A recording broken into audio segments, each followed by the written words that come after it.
I was fired, humiliated in front of the entire company, and nearly sued for a $1.7 million mistake. They said I'd signed the wrong contract. What they didn't know, I had the original, with signatures, and proof that the very manager who blamed me was the real liar. He thought I'd go quietly. Biggest mistake of his life. My name is Rachel Monroe, and until 3 weeks ago, I was the head of business partnerships at Brighton Verta, a renewable energy company based in Charlotte, North Carolina. At 38, I'd built a reputation as someone who could navigate complex international deals with precision. I was the one they called when contracts got messy, when negotiations stalled, when legal needed someone who understood both the technical and human sides of our business. Brighton Verta wasn't just another energy company riding the green wave. We were pioneers in solar battery technology, partnering with European hotel chains to create sustainable energy solutions. The work mattered to me. I'd spent 6 years helping build our partnership network from nothing to a $300 million annual revenue stream. I'd even saved the company from a devastating lawsuit 2 years prior by catching a translation error in a German contract that would have cost us our entire European market share. That's what made the betrayal so much worse. The company had been going through changes since January 2024. New CEO, new board members, new efficiency initiatives that everyone knew meant layoffs were coming. The atmosphere had shifted from collaborative innovation to cutthroat survival. People who'd worked together for years suddenly viewed each other as competition for the shrinking number of secure positions. My direct manager, Brent Halverson, had always been ambitious. At 44, he'd been stuck in middle management longer than he'd planned, watching younger executives leap past him on the corporate ladder. We'd worked together for 4 years, and I'd thought we had mutual respect. I'd supported his initiatives, covered for him during his divorce, even helped him prepare for his interviews when he was gunning for the VP of Operations role. The pressure was mounting on everyone. We were in the final stages of negotiating a massive contract with Castellana Hotels, a Spanish chain looking to retrofit their properties with our newest solar battery systems. It was a $47 million deal over 5 years, with potential expansion across their Portuguese and French locations. The kind of contract that could secure jobs, bonuses, and reputations. I'd been working 18-hour days to get the terms right. Every detail mattered: delivery schedules, warranty provisions, currency fluctuation clauses, and most critically, the pricing structure with its complex discount tiers based on volume and timing. The Europeans were meticulous negotiators, questioning every comma, every percentage point. But I was meticulous too. It's why they trusted me with deals this size.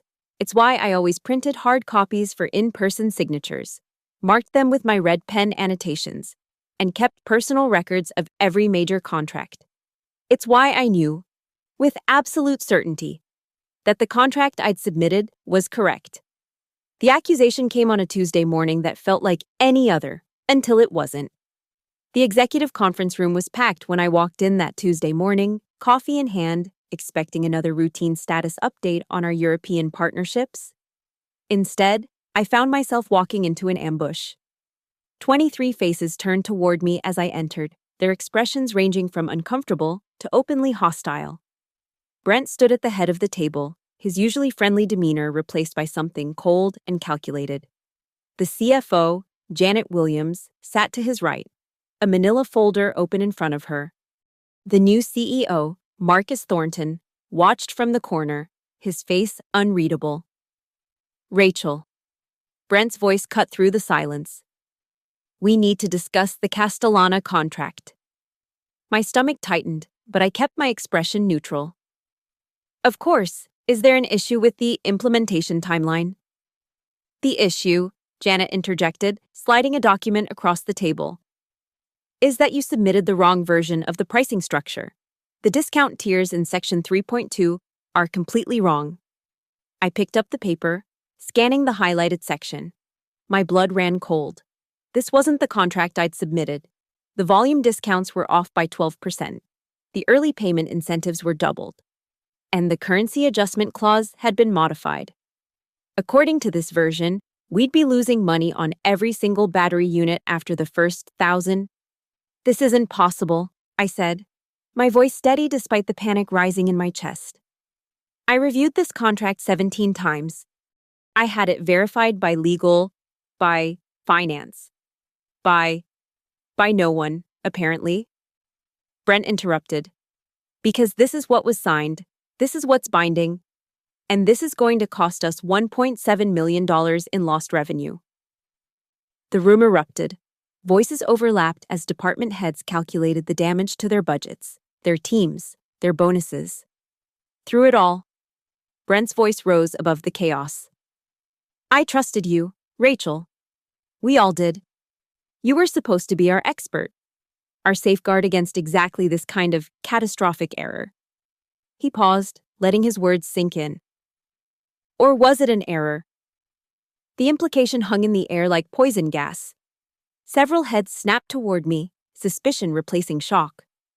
What are you suggesting? I demanded. I'm suggesting that someone who's been passed over for promotion 3 times might have found another way to secure their financial future. Perhaps a kickback from Castellana for favorable terms?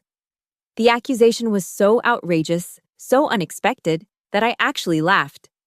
A short, sharp sound that seemed to confirm guilt in the eyes of my colleagues. You can't be serious. Marcus Thornton finally spoke. HR and legal will be conducting a full investigation. In the meantime, Rachel, you're suspended pending review.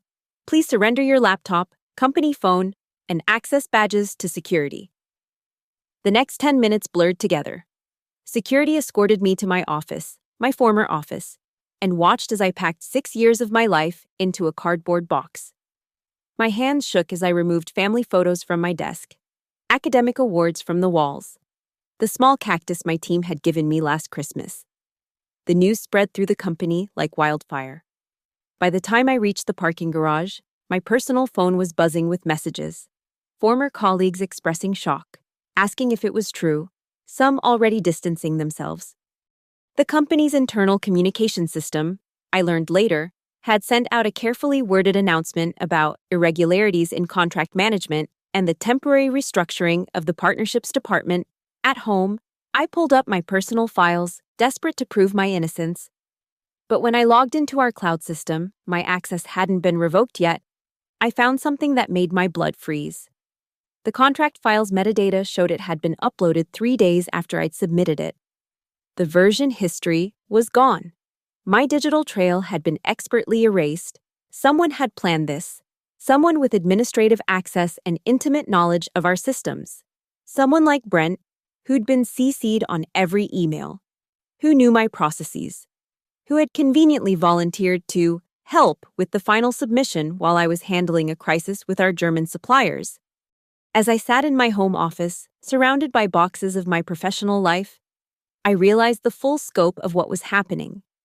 This wasn't just about a contract error.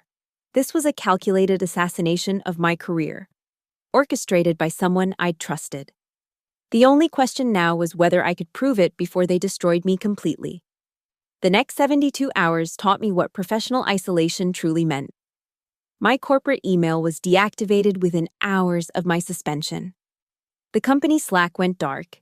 Even my parking access was revoked. I discovered this when I tried to retrieve a backup drive I'd left in my desk, only to be turned away by security guards who wouldn't meet my eyes. HR called Wednesday afternoon. Patricia Nguyen, once friendly during our lunch conversations about her daughter's college applications, now spoke in carefully measured tones. Rachel, we need you to come in tomorrow at 2 p.m. Please bring any company property still in your possession. Patricia, you know me. You know I would never. I'm sorry, but I can't discuss the details of an ongoing investigation. Just be here at 2. Please. The meeting was a masterclass in corporate execution. They'd moved fast, too fast, legal counsel, HR representatives, and an external auditor sat across from me in a windowless conference room. The evidence they presented was damning. The modified contract, emails showing I'd had final approval, access logs proving I was the last person to touch the file before submission. We're prepared to offer you a dignified exit, the lead counsel said, sliding a document across the table. Sign this resignation letter and a standard non-disclosure agreement. In return, we'll provide 2 months severance and neutral references. Neutral references for destroying $1 million deal. I laughed bitterly. How generous. It's better than the alternative, Patricia interjected. If we pursue this as gross negligence or fraud, you'll never work in this industry again.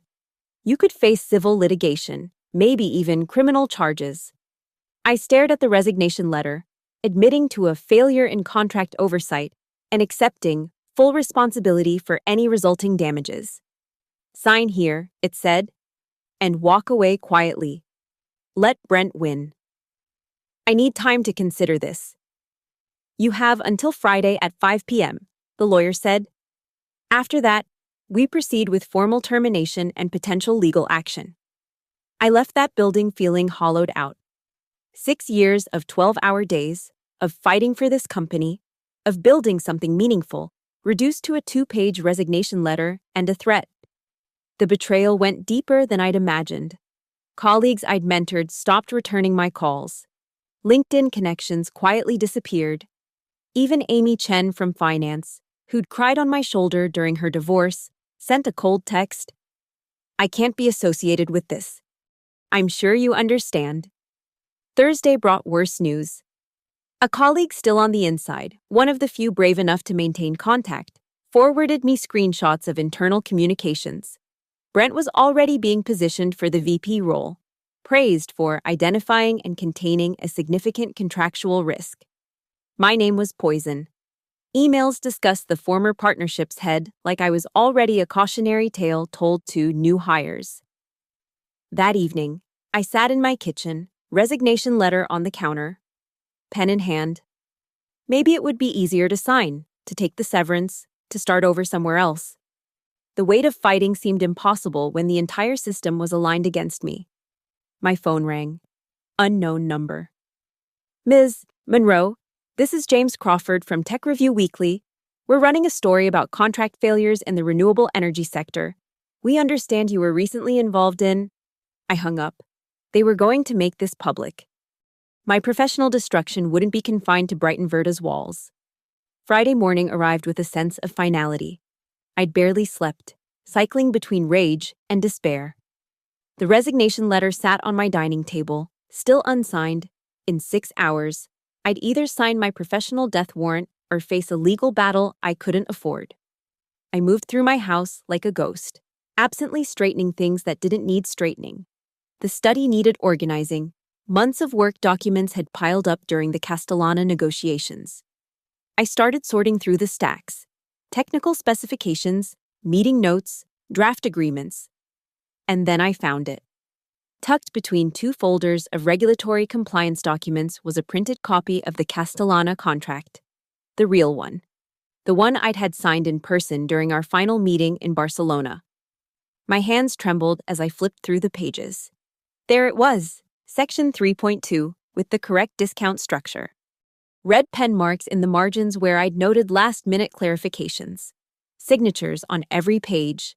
The Spanish executive's flourish unmistakable. The date stamp from their corporate notary clear as day. This was 3 days before the digital version was allegedly uploaded. 3 days before someone had changed everything. I sank into my chair, contract clutched in my hands, as the full weight of what I held hit me. This wasn't just proof of my innocence, this was proof of corporate fraud. My hands wouldn't stop shaking as I spread the contract pages across my dining table, comparing them line by line with screenshots I'd managed to save from the company system. The differences were subtle but devastating, just enough to hemorrhage money without triggering automatic alerts in the review process.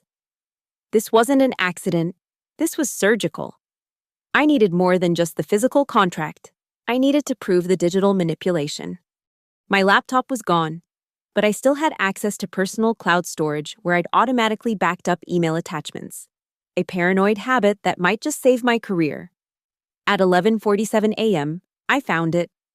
An email I'd sent to myself the night before submission, containing the final contract PDF as an attachment. The metadata was intact. Created date, modified date, even the digital signature certificates. I downloaded it, ran it through a comparison tool against the version Brent had presented. 67 alterations, all financially favorable to Castellana, all catastrophic to Brighton Verta.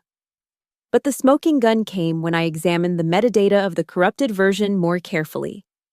The software showed modification timestamps, but buried deeper was something the average user wouldn't notice: the document's author history. The last modification was credited to B. Halvorsen, Brent's system ID. He'd been sloppy or arrogant, maybe both. I called the only lawyer I trusted, Maria Santos, who'd helped with my mother's estate. She wasn't a corporate attorney, but she knew people. "Rachel, this is serious fraud. You need a specialist. I'm texting you David Kim's number. He handles whistleblower cases, corporate malfeasance. Don't sign anything. Don't contact anyone at the company. And for God's sake, make copies of everything." David Kim called back within an hour. His voice was calm, methodical, as I walked him through the evidence. "The physical contract is good, but we need to establish chain of custody. Who else was present at the signing?" "Miguel Castellana, obviously, his CFO, Carmen Reyes, and..." I paused, remembering. "Their corporate counsel recorded the session. Standard practice for contracts over 10 million. Excellent. Can you access your company email archives?" They cut off my access, but I thought about the automatic forwards I'd set up to my personal account for important contracts. I might have copies of the email chains. Don't access anything that could be construed as company property, but personal copies sent before your suspension. Those are fair game. Listen, the 5 p.m. deadline is in 3 hours. Here's what we're going to do. The plan was elegant in its simplicity. Instead of refusing to sign or sending angry denials, we'd send a carefully worded response requesting a 72-hour extension to review the terms with counsel. Standard practice. Reasonable. It would buy us time without triggering immediate escalation. At 4:47 p.m., 13 minutes before the deadline, David's paralegal delivered our response to Brighton Verta's legal department. I watched from my car across the street, needing to see the building one more time. Through the glass lobby, I could see employees heading home for the weekend, oblivious to the bomb about to detonate in their executive suite. My phone buzzed. A text from my former assistant, risking her job to keep me informed. Brent just came storming out of legal. He looked scared. He should be. That weekend, David and his team worked magic. They secured affidavits from the Spanish executives confirming the original contract terms. They documented the metadata evidence with a forensic IT specialist. They even found something I'd missed. Brent had accessed the contract file from his home IP address at 2 a.m. on the night before he accused me, hours after the modified version was supposedly discovered. "He's not just guilty of fraud," David explained during our Sunday strategy session. "He's guilty of conspiracy to commit fraud, defamation, and potentially criminal harassment given the media leak. Brighton Verta is looking at liability for wrongful termination, hostile work environment, and failure of fiduciary duty. The board will want this to go away quickly and quietly." "I don't want it to go away," I said, surprised by the steel in my own voice. "I want them to know exactly what he did." David smiled. "Then we make them an offer they can't refuse. Full reinstatement, public exoneration, and a thorough investigation. Or we file a whistleblower complaint with the SEC, alert their European partners to the contract tampering, and pursue personal litigation against Brent and any executives who enabled this." Monday morning arrived with low clouds and the kind of persistent drizzle that makes Charlotte feel like Seattle. I dressed in my best suit, the charcoal one I'd worn to close the Munich deal. If they wanted a war, they'd get a professional. At exactly 9 a.m., David sent our response to Brighton Verta's board of directors, copying legal, HR, and Marcus Thornton personally. Subject line: Evidence of executive fraud in Castellana contract matter. Response required within 24 hours. The attachment was 37 pages of meticulously documented evidence. My phone started ringing within minutes. The first call came from Patricia in HR, her professional composure cracking. Rachel, what have you done? The entire board is in emergency session. Legal is going insane. I've told the truth. Patricia. Something you might have considered before threatening me with criminal charges. The second call was from Marcus Thornton himself. Ms. Monroe, I think there's been a significant misunderstanding. Could you come in this afternoon? We'd like to resolve this professionally. I'll be there at 3 p.m., I replied. With my attorney. David had coached me well. Don't gloat, don't accuse, present facts, and let them draw conclusions. The evidence speaks louder than any accusation you could make. Brighton Verda's headquarters looked different as I walked through the lobby that afternoon. The security guards who'd turned me away just days before now avoided eye contact entirely. The executive elevator that had been off-limits during my suspension was suddenly available. The boardroom was packed. I recognized half the board of directors, the entire C-suite, and enough lawyers to staff a small firm. Brent sat at the far end of the table, his usual swagger replaced by something that looked like fear. Marcus Thornton opened the meeting. Ms. Monroe, we've reviewed your documentation. We have some questions. For the next 2 hours, I walked them through everything. The original contract signing in Barcelona, the metadata evidence, the timeline that showed Brent accessing files after hours, the impossibility of me modifying a contract that had already been physically signed and notarized. The Spanish recording, board member Elizabeth Hayes interrupted. You mentioned Castellana's counsel recorded the signing. David slid a tablet across the table. 43 minutes of video. Mr. Monroe reviewing each page. The discussion of Section 3.2 begins at the 26-minute mark. You'll notice she specifically confirms the discount structure 3 times. The room watched in silence as my voice on the recording read out the exact terms from the original contract. The correct terms. When it ended, all eyes turned to Brent. This is a misunderstanding, he started, his voice too high. I was trying to help. Rachel was overwhelmed, and I offered to do the final upload. Maybe I grabbed the wrong version. From your home computer, at 2 a.m., General Counsel Margaret Chen interrupted. After the contract was already signed and in the system, Brent's mouth opened and closed like a fish gasping for air. Mr. Halverson, Marcus Thornton's voice was arctic. Did you deliberately alter the Castellana contract after it was signed? The silence stretched until it became an answer. I need to speak with my attorney. Brent finally whispered. You'll have plenty of time for that. Margaret replied. Security is waiting outside to escort you from the building. Your access has been revoked, effective immediately. As security led Brent away, his eyes met mine. The hatred there was pure, but underneath it, I saw something else. Recognition. He'd gambled everything on destroying me to secure his promotion, and he'd lost. The room reorganized itself after Brent's removal. The hostile energy dissipated, replaced by something between embarrassment and damage control. Ms. Monroe, Marcus began. On behalf of Brighton Verta, I want to apologize for this inexcusable situation. We failed you. And we failed our standards of professional conduct. Elizabeth Hayes leaned forward. We're prepared to offer immediate reinstatement with a promotion to Senior Vice President of Global Partnerships. Your salary would increase by 40%, with additional stock options to compensate for the distress caused. They went on. A public statement clearing my name, a formal apology, investigation into anyone else who might have known about Brent's actions, even a partnership with David's firm to review their contract management systems. Furthermore, Margaret added, we'll be pursuing criminal charges against Mr. Halverson. The district attorney will want your cooperation. I let them finish their offers, their apologies, their promises of reform. Then I stood up. Thank you for the apology. I'll cooperate fully with any criminal investigation. As for the generous offer to return, I paused, meeting each of their eyes. No. The surprise in the room was palpable. You had evidence of a crime, and your first instinct was to silence the victim. You destroyed my reputation based on one man's lies. You threatened me with personal ruin rather than spending 5 minutes investigating the truth. I pulled a single sheet of paper from my briefcase. This is my consulting rate.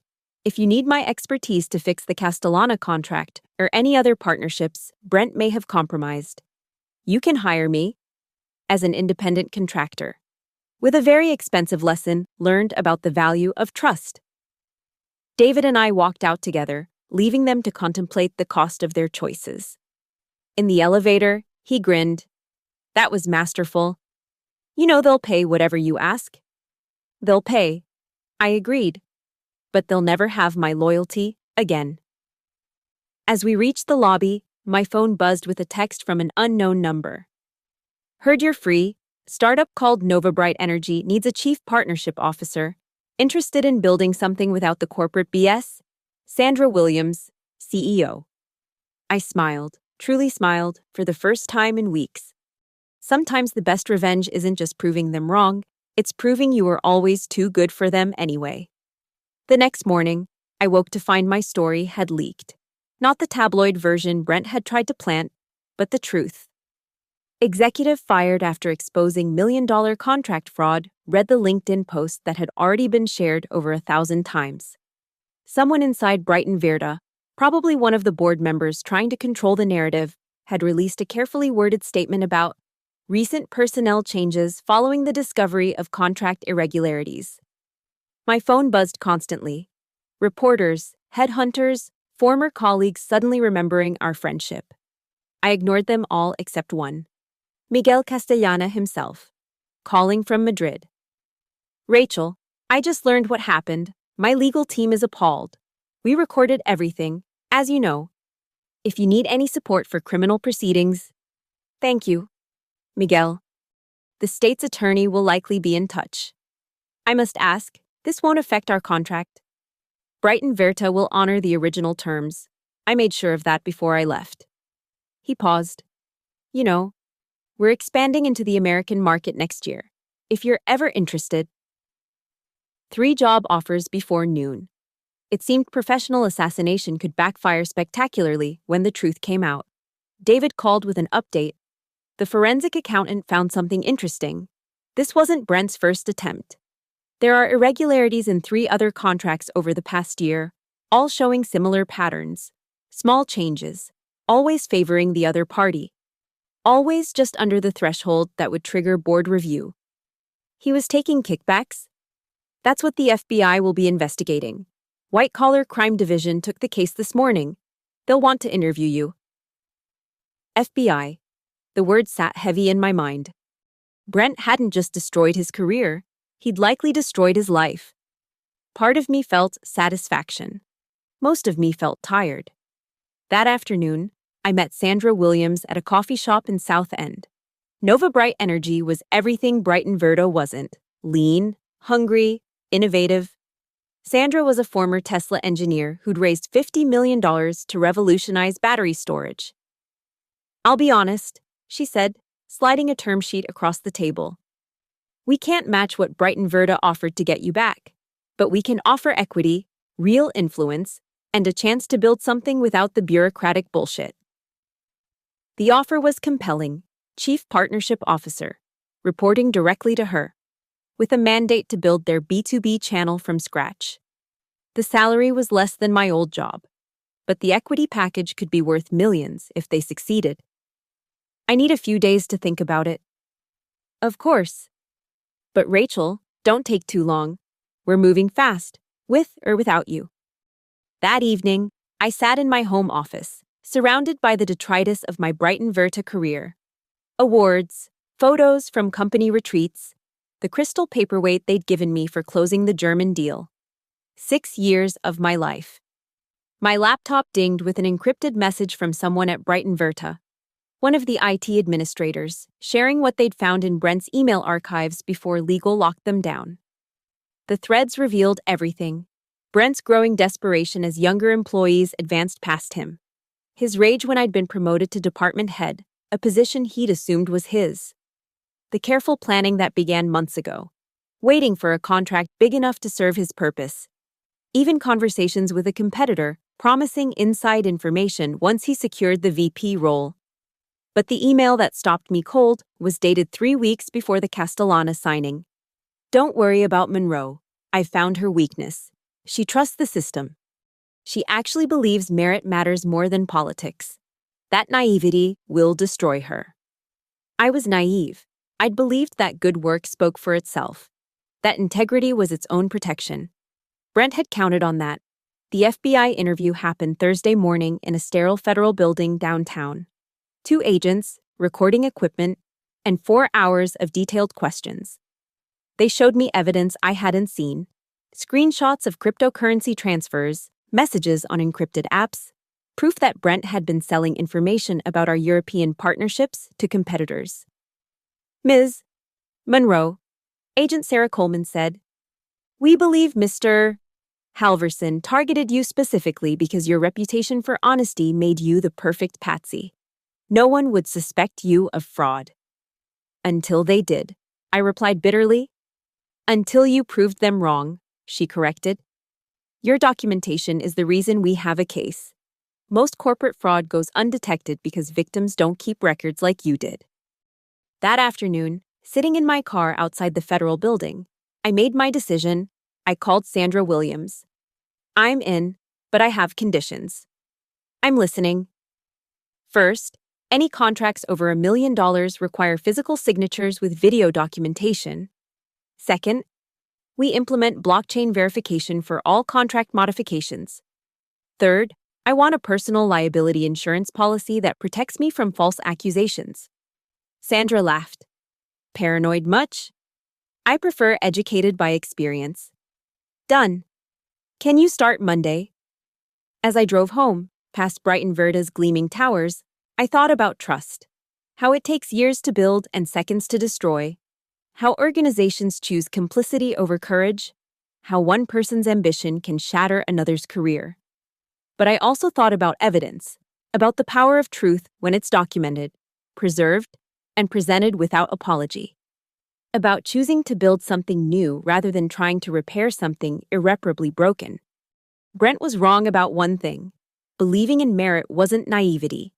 It just required better backup plans. Monday morning at Nova Bright felt like stepping into a different world. The office was a converted warehouse in the Arts District, all exposed brick and natural light. No executive elevators, no hierarchical floor plans, just 70 people building something that mattered. Sandra introduced me to the team. Young engineers, veteran salespeople who'd left corporate giants, a CFO who'd turned down Goldman Sachs to join a startup. They looked at me with curiosity, not judgment. Some had followed my story online. "Everyone here has a story about why they left corporate," Sandra announced. "Rachel's is just more dramatic than most. Now let's get to work." The weeks that followed were a blur of 18-hour days, but different from before. Every contract I negotiated, every partnership I built had my name on it, really mine, not filtered through layers of bureaucracy and politics. When we landed our first major client, a hotel chain in California, the entire office celebrated. My success was the company's success. No one was plotting to steal credit or undermine the deal. 3 months in, I got word about Brent. Federal prosecutors had filed 17 counts of wire fraud, corporate espionage, and conspiracy. The investigation had uncovered a web of corruption involving 2 other executives who'd been feeding him information in exchange for promised promotions. Brighton Verda's stock dropped 12% the day the indictments went public. Patricia from HR sent me a personal email. "We should have listened to you. I should have listened. I'm sorry." I didn't reply. Some bridges aren't worth rebuilding. The trial made headlines in business journals. Brent, once so confident in his expensive suits, looked diminished in the defendant's chair. He was convicted on all counts. 7 years in federal prison, plus restitution of $3.2 million. The other executives took plea deals. During the trial, more victims came forward. A junior analyst Brent had forced out after she questioned his numbers. A contractor whose invoices he'd altered to skim payments. A pattern of destruction that might have continued indefinitely if he hadn't overreached with the Castellana contract. If he hadn't underestimated me, Brighton Verta never recovered its reputation. The board purge that followed was total. Marcus Thornton resigned to pursue other opportunities. Their stock price never returned to pre-scandal levels. Last I heard, they were considering a merger with a competitor, essentially admitting defeat. Meanwhile, Nova Bright closed its Series B funding at a $400 million valuation. My equity was suddenly worth more than I'd ever made in salary at Brighton Verta. But more importantly, I'd helped build partnerships that were transforming how hotels, hospitals, and schools thought about energy storage. A year after that terrible Tuesday morning, I was speaking at a renewable energy conference in Denver. The topic? Trust, but verify. Protecting innovation from corporate malfeasance. The room was packed. Afterward, a young woman approached me. Ms. Monroe, I'm Jennifer Martinez. I just started as a contract specialist at a Fortune 500 company. Do you have any advice? I thought about trust and naivety, about believing in systems that don't believe in you, about the fine line between professional integrity and professional survival. 3 things, I told her. First, document everything. Keep personal copies of your important work. Second, success makes you a target. The better you are at your job, the more threatening you become to mediocre people above you. And third, I smiled. Always get it in writing, especially signatures. She thanked me and walked away, probably thinking I was paranoid. Maybe I was. But paranoia had saved my career, exposed a criminal, and led me to a place where my work actually mattered. That evening, I had dinner with David Kim, who'd become a friend through all of this. Any regrets? He asked. About what? Not taking the VP position at Brighton Verta. The money, the prestige. I thought about it. They offered me a golden cage. I chose to build my own door. My phone buzzed. An email from Miguel Castellana. His American expansion was ahead of schedule. Was Nova Bright interested in a partnership? I smiled and started typing. Some bridges are worth building after all.